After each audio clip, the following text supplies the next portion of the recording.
Peri engineering, arts and science, pharmacy, nursing மற்றும் physiotherapy கல்லூரிகள் சென்னை இந்தியாவில் சிறந்த உள்கட்டமைப்பு கொண்ட கல்லூரிகளில் ஒன்று. 100% வேலை வாய்ப்பினை உறுதி செய்யும் சாதனை. ஆயிரக்கணக்கான பிற கல்லூரி மாணவர்களுக்கும் வேலை தந்த பெருமை. பெரி, எங்கள் கண்களில் உங்கள் கனவுகள். Lion Arabian dates. இப்போ அது லயனா டேட்ஸ். இதுல இருக்கிற ஃபைபர் அண்ட் விட்டமின்ஸ் இயற்கையானது. இது தரும் ஆரோக்கியம் இயற்கையானது. லயனா பிரீமியம் டேட்ஸ். தமிழ்நாட்டிலேருந்து பாண்டி போனால் இப்போது அடுத்த எல்லாம் டெல்லிக்கு திருப்பி ஃபோக்கஸ் போயிருக்கு. நேற்று திரு இபிஎஸ் அவர்கள் டெல்லியில் தான் இருந்தார். இரவு 10:15 மணிக்கு மீட்டிங் தொடங்கியது அமித்ஷா அவர்களுடன். அவருடைய பணிச்சுமைக்கு நடுவில் பார்த்தோன்னா 10:15 துவங்கியது. 1.25 மணி நேரம் நடந்தது. 11:30 மணிக்கு மீட்டிங் முடிஞ்சு வெளியே வந்தார் திரு எடப்பாடி பழனிசாமி. காலையில் விமான நிலையத்தில் செய்தியாளர்களை சந்தித்தார். ரொம்ப சிரிச்ச முகத்துடன் கேட்ட கேள்விக்கெல்லாம் பட்டுன்னு பதிலாம் வந்ததை பார்த்தோம். ரொம்ப சுமூகமாக இருக்குங்க. திமுக கூட்டணி மாதிரி இங்கே 4 நாள் தான் பாருங்க, டக்குன்னு எல்லாம் முடியுதா இல்லையா பாருங்க அப்படின்ற மாதிரி சொன்னார். அவங்களும் கூட்டணி பேச்சுவார்த்தைக்கு ஜென்ரலாக கட்சி நிலவரம், கூட்டணி நிலவரம், தமிழ்நாடு நிலவரம் என்னதான் பேச போகிறாங்க, அதெல்லாம் ஒன்றும் இடப்பங்கி இல்லை, ஒரு பிரச்சனை இல்லைங்க. அவர் ரொம்ப கூலாக சொல்கிறாரு, எந்த கட்சிக்கு இடம் இல்லைங்க அப்படின்ற மாதிரியும் சொல்லிட்டார். இனிமேல் வருவதற்கும் தாவேகாக்கு இருந்த அந்த ஃபைனல் நெய்யில் திருப்பி 3வது டைம் அடிச்சிருக்காரு அதே அணி அப்படின்றத நம்ம பார்க்குறோம். என்ன நடக்கிறது அடுத்ததாக? இப்போ அன்புமணியும் திரு டிடிவி தினகரனும் இன்று திரு அமித்ஷா அவர்களை சந்திக்கிறார்கள். அமித்ஷா அவர்களை சந்திக்க போகிறாங்க, பியூஷ் கோயலை சந்திக்க போகிறாங்க, எல்லாமே போகிறாங்க. மற்றவங்கலாம் சொல்கிறாங்க டெல்லியிலேருந்து இங்கே வரலையா, அதனால் இங்கேருந்து அங்கே போகலாம் அப்படின்னு சொல்லிட்டு நம்ம என்ன பார்க்குறோன்னா, தமிழக முதலமைச்சர் திமுக தலைவர் வந்து ஒரு நெரேட்டிவ் செட் பண்ணுறார். இது தமிழ்நாட்டுக்கும் டெல்லிக்குமான போட்டி, இது திமுகவுக்கும் டெல்லிக்குமான போட்டின்றார். அப்போ வந்து டெல்லியில் வந்து திரு அமித்ஷா அவர்கள் பயங்கர பிஸி, அவருக்கு ஏகப்பட்ட வேலை, எஸ்பெஷலி அட்லீஸ்ட் 5 மாநில தேர்தல் வேலையாக இருக்குது, ப்ளஸ் ஹோம் மினிஸ்ட்ரியில் ஏகப்பட்ட விஷயங்கள் பண்ண வேண்டியிருக்கு. ஆனால் வந்து திரு எடப்பாடி பழனிசாமி மட்டுமோ யாராவது ஒருத்தர் மட்டுமே ஓவர் ஃபோன்லேயே நேரில் வந்து பேசி வச்சு தான் சரியாக இருக்கும். இப்போ தலைவர்கள் பூரா டெல்லியில் போகும்போது அவங்க வந்து இன்னும் சொல்கிறதுக்கு ஒரு வாய்ப்பாக போச்சு. பார்த்தீங்களா, நாங்கள் சொன்னோம்ல, எங்களுடைய டிஸ்கஷன் பூரா நாங்கள் வந்து அறிவாலயத்தில் வச்சிருந்தோம், அவங்க டிஸ்கஷன் பூரா பாருங்க எங்கே நடக்குன்னு ஒரு நெரேட்டிவ் சொன்னோம். அதில் வந்து ஒன்றும் பிரச்சனை கிடையாது. இதே திருமதி கனிமொழி ஒரு டெல்லி ஏன் போனாங்க நம்ம கேட்டுக்கலாம், அதில் வந்து பிரச்சனை இல்லை. கனிமொழி அவர்கள் வந்து ராகுல் காந்தி எதுக்கு பார்த்தாங்க அப்படின்னு சொல்லிக்கலாம். பட் வந்து அந்த நெரேட்டிவ் ஒருத்தர் செட் பண்ணுறாருன்னா அது கவுண்டர் நெரேட்டிவாக கொண்டு வந்திருக்கலாம். என்னைக்கோ நம்ம ஏற்கனவே நான் உங்களுக்கு பல முறை சொன்ன மாதிரி வந்து இந்த கூட்டணியில், அதாவது என்டிஏ கூட்டணியை பொறுத்தளவுக்கு சீட் ஷேரிங்கில் பெரிய ப்ராப்ளம் வராது. பெரிய ப்ராப்ளம் வரப்போகிற இடம் வந்து எந்த சின்னத்தில் போட்டிருக்கலாம் ப்ராப்ளம் வரும்னு நினைக்கிறேன். அப்போ வந்து நம்ம இங்கே புதுச்சேரிக்கு பார்த்தோம்ல, லட்சிய ஜனநாயக கட்சி வந்து தாமரை சின்னத்திலே போட்டிட்டுரும். முன்னாடி வந்து தனியாக சின்னம் வச்சிருந்தாங்க, இப்போ வச்சிருக்காங்க, தனியாக கொண்டு போயிட்டாங்க அப்படின்னு. அந்த மாதிரி வந்து எந்த சின்னம்ங்கிறது தான் இங்கே ஒரு கிரைசிஸாக இருக்கும். வேற வந்து சீட்டில் ஷேரிங்கில் ஒரு பெரிய பிரச்சனை. ஏன்னா அன்புமணிலேருந்து, டிடிவிலேருந்து, வாசன்லேருந்து, ஏடிஎம்கேலேருந்து, பிஜேபிலேருந்து எல்லாருக்குமே எவ்வளோ சீட்டுங்கிற அப்ராக்சிமேட் நம்பர் தெரியும். 1 or 2 முன்ன பின்ன நிற்க போய் தவிர அவங்களுக்கு வந்து இந்த ரேஞ்சில் இருக்க போகிறோம், நம்ம we are going to be in this round அப்படின்னு அந்த ஒரு ஓவராலாக அவங்களுக்கு பிக்சர் ரொம்ப கிளியராக இருக்குது. அதை ஃபைனலைஸ் பண்ணி முடிக்கிறது தான் போகிறாங்க. அதனால தான் சொல்கிறாரு ஒரு 4 நாள் எல்லாமே நிம்மதியாக முடிஞ்சிடும், ஒன்று கவலைப்படலன்னு சொல்கிறாரு. எனக்கு தெரிஞ்சளவுக்கு, எனக்கு புரிஞ்சளவுக்கு கூட்டணி சீட்டில் இன்னைக்கு நம்ம பார்க்குறோம். திருமாவளவர்கள்ட்ட பேசினேன், மற்றவர்கள்ட்ட பேசும்போதெல்லாம் சீட் ஷேரிங்கில் ஒரு பெரிய ப்ராப்ளம் இருக்குது. அவர் வந்து 6க்கு குறைய நாங்கள் ஒத்துக்கிட மாட்டோன்றாரு. ஒர்ஸ்ட் கேஸ் நாங்கள் 6 வாங்குவோன்றாரு. டிஎம்கே வந்து கூட எங்களுக்கு நாங்கள் கொடுக்க முடியாது, குறைச்சிக்கணும்னு சொல்லி நிற்குது. அந்த மாதிரி ஒரு இடிச்சுக்கிட்டு அங்கே நிற்கல. நாங்கள் வந்து வந்தாலும் ஆட்சியில் மார்க்சிஸ்ட் கட்சி அப்படியே நிற்குது. தேமுதிகவுக்கு சொல்லாமல் வெளியே வச்சிருக்காங்க. தேமுதிகவுக்கு எவ்வளோ சஸ்பென்ஸ் வச்சிருக்காங்க. இந்த மாதிரி ஒரு முடிவெடுக்காமல் இங்கே இல்லை. இங்கே பிக்சர் வந்து ஆல்ரெடி கிளியர். அது வந்து ஒரு ஃபைனலைசேஷன் மட்டும் தான் தேவைப்படுது. உங்களுக்கு என்ன 7 ஓகேவா 8 ஓகேவா அப்படிங்கிறது தான். இவங்களுக்கு 23 24 இப்படி 1-2 தான் இருக்கே தவிர நாங்கள் 10 கேட்டோம், நீங்கள் வந்து 30 கேட்குறீங்க அப்படிங்கிற அளவுக்கு ஒரு வாஸ்ட் டிஃபரன்ஸ் இல்லை. ஸோ அமிக்கபலாக திரு எடப்பாடி பழனிசாமி, அதனால தான் நம்ம கான்கிரீட்டாக வந்து கான்ஃபிடண்டாக வந்து பேச பார்த்தோம்ல, அதனால அமைக்கப்பட முடியும் தான் நான் நினைக்கிறேன். இதில் நீங்கள் சீட் ஷேரிங் பிரச்சனை இல்லை, சின்னம் பிரச்சனை அப்படின்னு சொன்னீங்க. சீட்டுமே பிரச்சனையாக வந்துருக்கும். பல இடங்களில் அமமுக கேட்பதும் அதிமுக கேட்பதும் ஒரே பேஸாக இருக்கும். பாஜக கேட்பதும் அதிமுக கேட்பதும் ஒரே பேஸாக இருக்கும். பாமகவுக்கு பிரச்சனை இருக்காது மோஸ்ட்லி. பட் ஆனால் இந்த 2 கட்சிகளுடன் பெரும் பிரச்சனை இருக்கு அப்படின்றது ஒரு இதாக வந்து நிற்குது. ஏன்னா AMMK is a faction with left. ஆனால் இப்போ கரண்ட்லி அதிமுக ஃபுல்லாக இருக்கு, அந்த ஃபுல் கட்சி இதாக இருக்கு. அதே இதுலேருந்து வெளியில் போனவர்கள் ஒரே வீட்டை சேர்ந்த 2 சகோதரர்கள், இந்த பக்கம் பக்கத்து வீடு. இல்லை, அது வந்து ஒரு ப்ராப்ளமாக இருக்கும். ஆனால் வந்து அது தீர்க்கக்கூடியதாக இருக்கும். ஏன்னா உங்களுக்கு ஞாபகம் இருக்கும், போன முறையே வந்து கோவை தெற்கு கொடுத்ததுலேயே வந்து ஒரு விட்டு கொடுத்துட்டு இருந்துச்சு சிட்டிங் எம்எல்ஏக்கான. ஸோ இந்த முறை அவங்க தொகுதி மாறினாலும் சரி, அவங்களுக்கு ஏதாவது பிரச்சனை கிடையாது. ஏன்னா வந்து ஒரு பெரிய தலைவர்கள், முக்கியமான தலைவர்கள் கேட்கும்போது விட்டு கொடுப்பாங்க.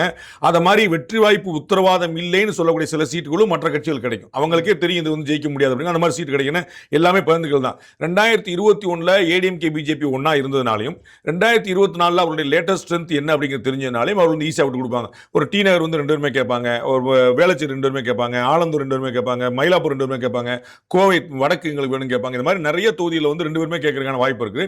அதை வந்து அவங்க ரொம்ப ஈஸியாக டேக்கிள் பண்ண முடியும்னு நினைக்கிறேன்.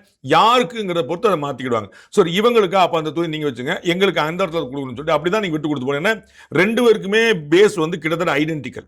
அது பாஜகவுடைய ஓட்டு வங்கியும் ஏடிஎம்கே ஓட்டு வங்கியும் காம்ப்ளிமெண்ட்ரி, என்ன ரெண்டுமே ஒரு இடத்துல இருக்குது தான். ஒரு கான்ட்ரடிக்ட் கிடையாது. நீங்க வந்து காங்கிரஸ் கட்சி போட்டியிட இடத்துலையும் கம்யூனிஸ்ட் கட்சிக்கான வாய்ப்புகள் கிடைக்காது.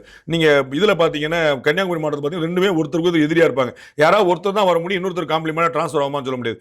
டிஎம்கேக்கும் விடுதலை சிறுத்தைகளும் அப்படி வந்து ட்ரான்ஸ்ஃபர் ஆகும் சொல்ல முடியாது. பட் இங்க வந்து பாத்தீங்கன்னா ரெண்டுமே காம்ப்ளிமெண்ட்ரி ஓட்ஸ் தான். இவங்களுக்கு ஏடிஎம்கே ஓட்டும் பிஜேபி ஓட்டும் கிட்டத்தட்ட ஐடென்டிக்கல் ஓட்டு. கோயம்புத்தூர் மண்டலம்லாம் வந்து இப்போ கொங்கு மண்டலம் பாத்தீங்கன்னா அவங்களுக்கு பேசிக்கலாவே ஒரு பெரிய வந்து ஹாப்பினஸ் இருக்கும். ஏன்னா ரெண்டு பேரும் தனித்தனியா போட்டிட்டே கடுமையான ஓட்டை வாங்க முடியும்.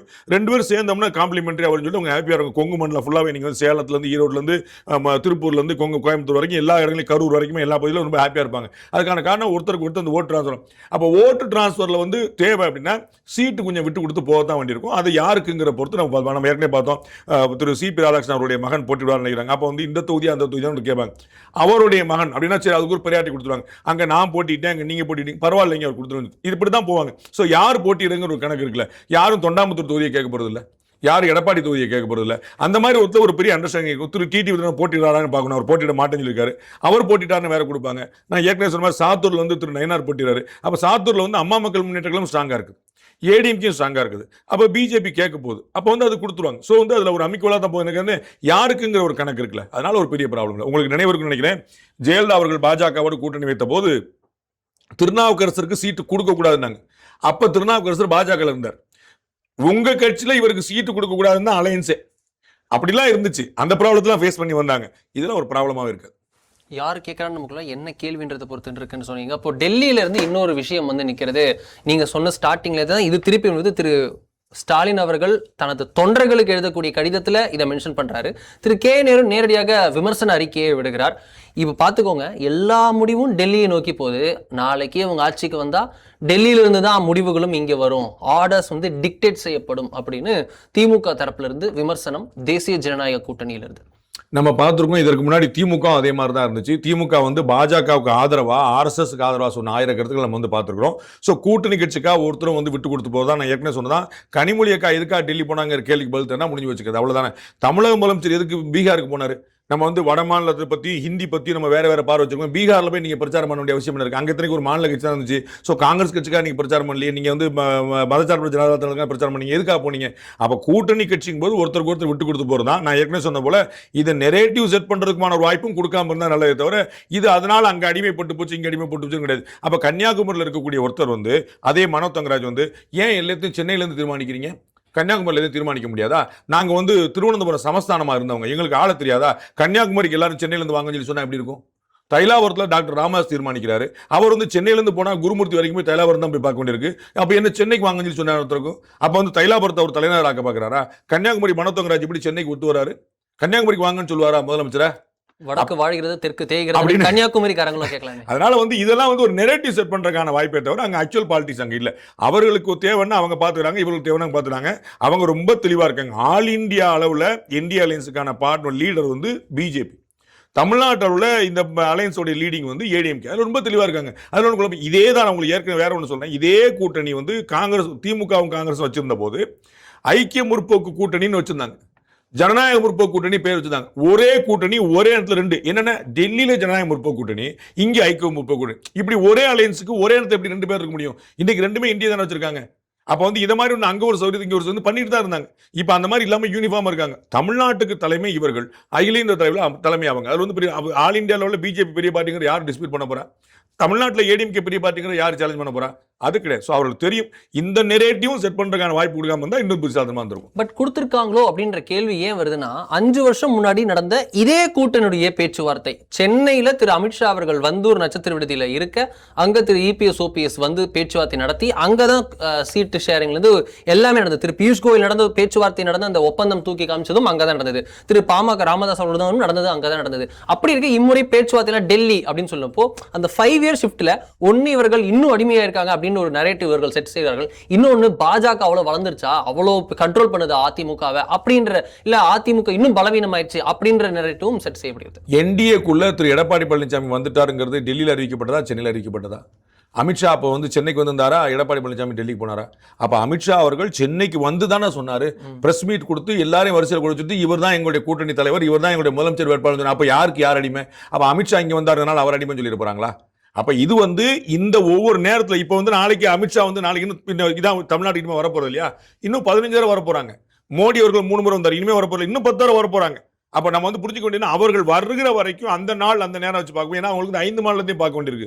அப்ப அந்த நாள் அந்த நேரத்துக்குள்ள நேரம் இங்க கெடுபடிச்சிருக்கு. அப்ப நீங்க ஒரு நாள் வந்துருங்க சொன்னா வேலை ஈஸியா முடிஞ்சது, அவ்வளவுதான். அப்ப நீங்க இங்க வர்றீங்களா, நாங்க வரணுங்கல்ல, இதுதான் அவர்கள் விட்டு கொடுத்து போறதுக்கான வாய்ப்பு இருக்கு, விட்டு கொடுத்து போயிட்டு இருக்காங்க பார்க்கிறோம். அப்ப இது வந்து ஒரு நெரேட்டிவ் செட் பண்றத தவிர இங்க உண்மை இல்லை. ஏன்னா அமித்ஷா வந்து இங்க வந்து சொல்லிட்டு போனார். இதற்கு முன்னாடி 3 முறை பிரச்சாரம் பண்ணியிருக்காரு. பாரத பிரதமர் நரேந்திர மோடி வந்து திரு எடப்பாடி பழனிசாமி 3 முறை வந்து பிரச்சாரம் பண்ணிட்டு போனாரு. எதுக்காக பண்ணிட்டு போறாரு? அவர் வந்து இன்னும் தேர்தல் அறிவிக்கல, நான் வந்து அப்புறம் பார்த்துக்கிறேன் சொல்லிட்டு போயிருக்கலாம். தேர்தல் அறிவிக்கிறதுக்கு முன்னாடியே 3 முறை வந்து போனாரு. வந்து திரு எடப்பாடி பழனிசாமி அவ்வளவு தூரம் தூக்கி பிடிச்சாரு, வந்து திமுக அவ்வளவு விமர்சனம் பண்ணாரு, எதுக்காக பண்ணாரு? அப்ப பிரதமர் மோடி எதுக்கு வந்து மதுரைக்கு வரணும், எதுக்கு திருச்சிக்கு வரணும், இங்க எதுக்கு பிரச்சாரம் பண்ணணும்? அப்ப அவர் யாருக்கு அடிமையானாரு? இது வந்து அவர்கள் கட்சிக்குள்ள அந்த கூட்டணிக்குள்ள ஒரு ஒற்றுமை இருக்குது. ஆனால் அந்த ஒற்றுமை இருக்குதுங்கிற பிம்பம் வெளியே வந்துடக்கூடாது. ஒற்றுமை இல்லைன்னு சொல்லணும். ஆபியஸா ஊடகங்கள் அதை தான் வந்து பெருசா சொல்லுவாங்க. பார்க்கிறவங்களுக்கு ஆமா திரு எடப்பாடி பழனிசாமி அங்க போனாரு, அங்க யாரும் சொல்ல மாட்டாங்க, பாஸ் நரேந்திர மோடி 3 முறை வந்திருக்காரு, இவர் அமித்ஷா 4 முறை வந்திருக்காரு, அதை யாரும் சொல்ல மாட்டாங்க. இப்போ போனால் மட்டும்தான் இருக்கும். அந்த ஊடகங்கள் வந்து அதையே சொல்லிட்டு இருப்பாங்க. அந்த கட்டமைக்கிறதுக்கான ஒரு வாய்ப்பையும் கொடுத்துருக்க வேண்டாம் நான் சொல்லுவேன். நிறைய விஷயங்கள் இருக்கிறது அப்படின்றது தான் இதில் இருக்கிற விஷயங்கள். தொடர்ந்து நம்ம பார்ப்போம். மேலும் இன்னொரு நிகழ்ச்சியில் பார்ப்போம். மதுரை, நன்றி, வணக்கம்.